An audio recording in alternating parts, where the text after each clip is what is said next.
అందరికీ good morning. ఇప్పుడైతే మనం కేఎన్ఎంలో మన ఊరైతే చూద్దాం ఏంటి మన పరిస్థితి అని చెప్పి కొద్దిగా అధ్వానంగా ఉంది. సో ఈసారి రైతు వేసిన వరిని కోసినా కూడా మామూలుగా అయితే వర్షాలు పడో అటు ఇటు ఇబ్బంది పడేవాళ్ళమి. ఈసారి ఏమైందంటే నీకు అన్నీ చేసి కూడా సరిగా మనకి యాత బాగపడి కూడా దాని నుంచి వచ్చే వెన్ను అనేది నీకు చాలా దెబ్బ కొడుతుంది. ప్రతి ఒక్కరికి అనుకున్న విధంగా లేదు. ప్లస్ పైరు కూడా హైట్ అయితే లేదనమాట. అయితే ఉంది హైట్ కూడా చూడండి, పెద్ద హైట్ కూడా ఏమీ ఆశించిన విధిలో హైట్ అయితే మనకైతే లేదు.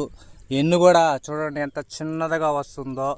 సో నీకు ఈ విధంగా వస్తే మనం ఈసారి అందరూ ఇబ్బంది పడాల్సిందే కంపల్సరీగా మనకైతే అర్థమైపోతూ ఉంది.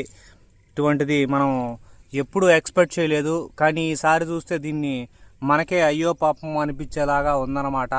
సో రైతు అనేవాడు ఈ విధంగా వెన్ను తీసినప్పుడు ఈ విధంగా హైట్ లేకుండా ఈ విధంగా వచ్చినప్పుడు ఎక్కడ డిఫెక్ట్ ఉంది అనేసి చూస్తే మనం కొట్టాల్సింది అన్నీ కొడుతున్నాం. కానీ ఎందుకో ఈసారి రైతుకి పెద్దగా కలిసి వచ్చేటట్టయితే లేదు. దీన్ని చూస్తుంటే కంపల్సరిగా ఇదన్నా ఒక రకం. ఈ పాలికి తీసుకునే వాళ్ళైతే పాపం బాగా ఇబ్బంది పడిపోతారు. సో చూడండి ఏ విధంగా ఉందో వెన్ను అనేది.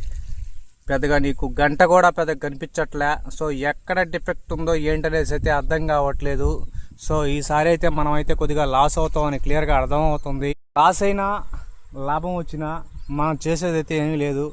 మనకు తెలిసింది ఓన్లీ వ్యవసాయం కాబట్టి నష్టం వచ్చినా సరే వ్యవసాయం చేస్తాం, లాభం వచ్చినా వ్యవసాయం చేస్తాం. సో ఇంతకు మించి మనమైతే ఏం చేయలేం. ఈ వీడియో కనుక మీకు నచ్చితే అందరూ లైక్ చేయండి, షేర్ చేయండి, సబ్స్క్రైబ్ చేయండి.